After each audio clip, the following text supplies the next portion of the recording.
Olá, meu nome é Valtair Miranda e eu quero conversar com você sobre como começaram as teses de Martinho Lutero contra as indulgências. Quer saber o que é isso? Fique comigo até o fim do vídeo.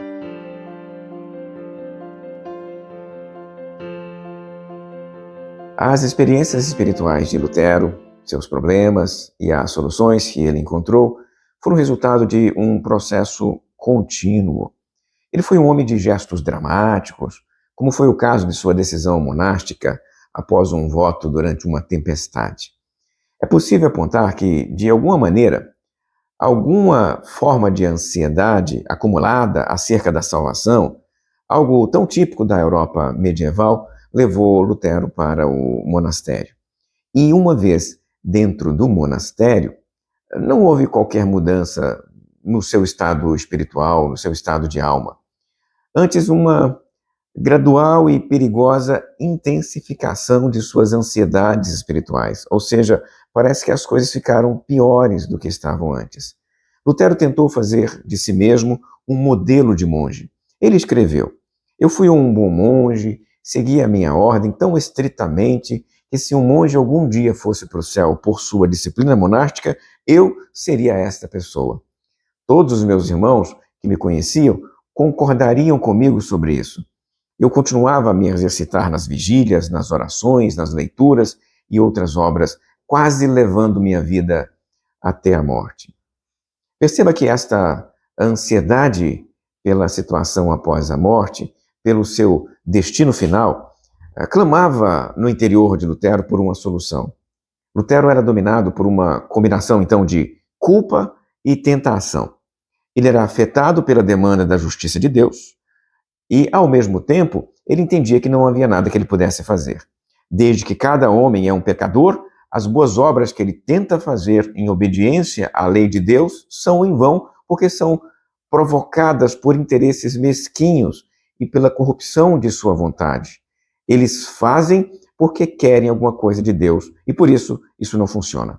Esta sua visão inicial da justiça de Deus o levou a crer que danação e não salvação seria o resultado de suas boas obras, mesmo as praticadas lá dentro do mosteiro.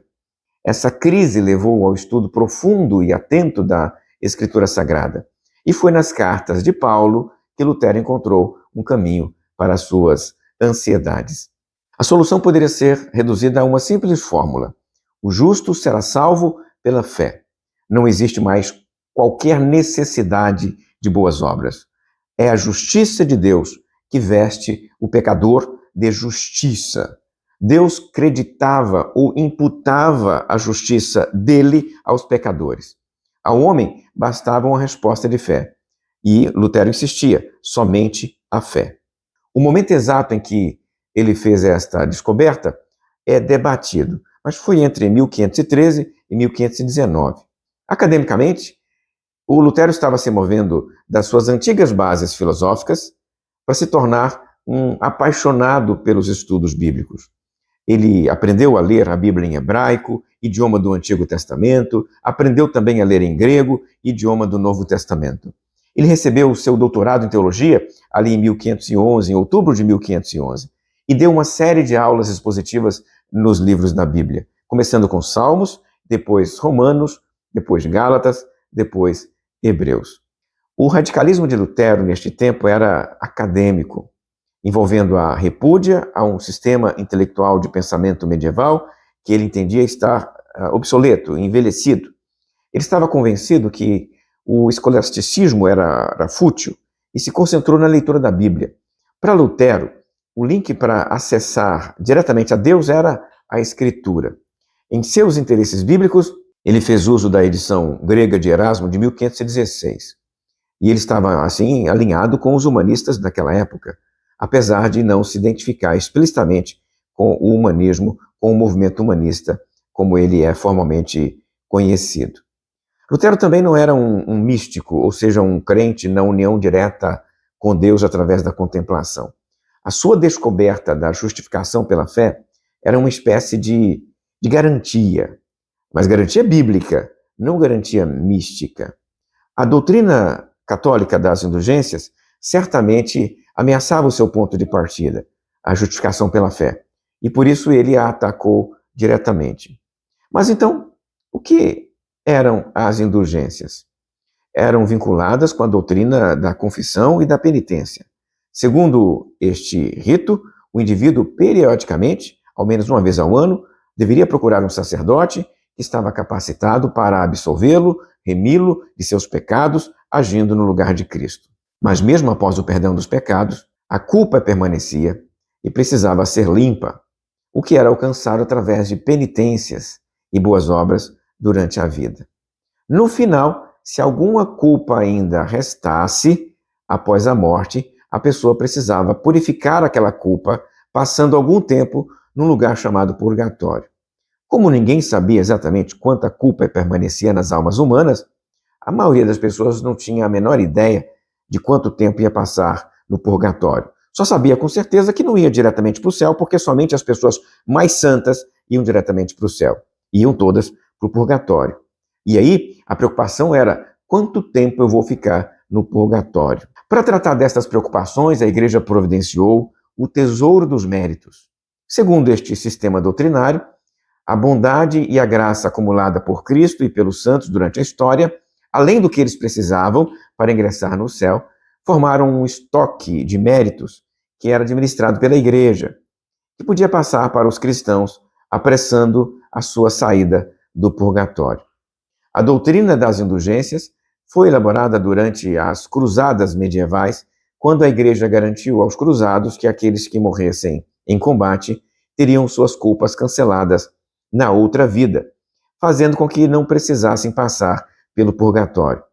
Se alguém não podia participar da cruzada, poderia comprar indulgências, e neste caso também tinha direito à remissão parcial do tempo no purgatório, ou mesmo remissão total, se desse uma oferta mais grandiosa, uma oferta maior. As pessoas começaram a vender não apenas ida para o campo das cruzadas, mas também para reformar uma catedral ou construir uma ponte. Outras coisas começaram a ser financiadas pelo dinheiro das indulgências. Lutero atacou as indulgências pelos seguintes motivos. 1. A teoria das indulgências era um tipo de construção humana sofisticada que ele entendeu ser fruto de ingenuidade ou mesmo de sofisma humano. Lutero ainda entendeu que unicamente a Bíblia deveria ser fonte de doutrinas religiosas. 3. As indulgências estavam baseadas na ideia de que a igreja tinha comissão para agir em nome de Deus, consequentemente, diminuindo o papel do próprio Deus. 4. As indulgências, com a sua visão de perdão gradual de pecado, elas violavam o sistema que Lutero estava construindo, de um Deus que perdoava completamente o pecador, revestindo-o com a justiça de Cristo de graça pela fé. As indulgências, assim, provocaram a ira de Martinho Lutero. E elas foram, naquele período, em 1517, no iniciozinho daquele ano, pregadas por um dominicano chamado João Tetzel, como parte de um programa dividido em 3 partes. Uma das partes ficava com o próprio Tetzel, outra parte ficava com o bispo dele, outra parte ia para a Igreja Romana. E havia ainda um pedaço daquele dinheiro que deveria ir para banqueiros italianos. Porque o arcebispo de Mainz precisou pegar dinheiro emprestado para pagar ao papado uma autorização que ele precisava para contrariar algumas leis eclesiásticas que o impediam de assumir determinadas posições. Lutero não conhecia esse arranjo todo, não o mencionou no seu ataque contra as indulgências em 1517. Como Tetzel estava proibido de entrar ali na região de Martinho Lutero, porque o príncipe Frederico não permitia, os moradores de Wittenberg saíram ao encontro de Tetzel, foram ao encontro dele, no lugar até onde ele poderia vender as suas indulgências. A reação primeira de Lutero foi de um pastor, preocupado com a forma como aquele povo, o povo da sua cidade, estava sendo tratado. Como professor, ele levantou então 95 pontos de discussão sobre as indulgências, aquilo que nós chamamos de 95 teses. Após a publicação das teses, em outubro de 1517, elas ganharam circulação muito maior do que a pequena cidade de Wittenberg. As teses não eram efetivamente um rompimento com a Igreja Romana. Na prática, em vários momentos, Lutero apelava para a autoridade do Papa para criticar os abusos apontados. Não é, então, o dia 1 da reforma, mas é o início de uma caminhada que vai chegar lá daqui a algum tempo. Se você gostou desse vídeo, inscreva-se no canal, compartilhe com seus amigos e dê o seu like. Isso vai ajudar o algoritmo do YouTube a divulgar o nosso conteúdo. Eu tenho 2 cursos EAD para te oferecer. Basta apontar o seu celular para o QR Code que vai estar aparecendo aqui na tela. O link também aparece nos comentários. Do outro lado, eu indico para você 2 vídeos para você continuar assistindo aqui o nosso conteúdo. Até a próxima, se Deus quiser.